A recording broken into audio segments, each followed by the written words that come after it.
Guys,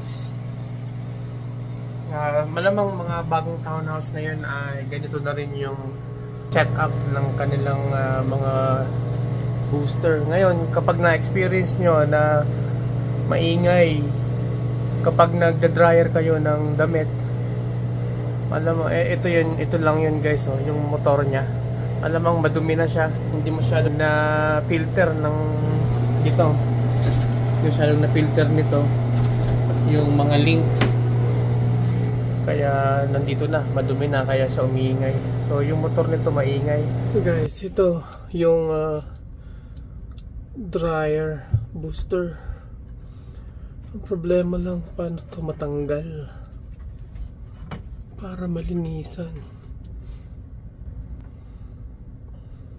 Medyo complicated yung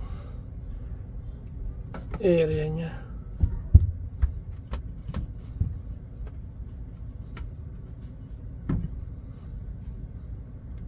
Yeah. So, tawag na lang ako guys ng yung gagawa talaga.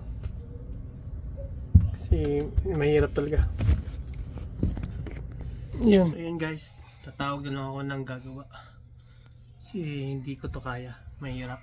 Mahirap to i-DIY guys. So, hanap lang ako ng gagawa nito. Sinubukan ko, pero mahirap. Hindi kaya. So, kailangan ko ng mas expert dito. Kasi yung butas pa lang, ang liit. Hindi ko rin makita kung baka magkamali ako, magka-cause pa ng sunog. So, yun guys, hindi lahat ng DIY ay kaya natin. So, kapag di mo na kaya, hanap tayo ng mas expert. Okay? So, yun ang problema. At kailangan namin mag-dryer ng mga labahan. So, guys, once again, Vincent How to, thank you for watching. Okay?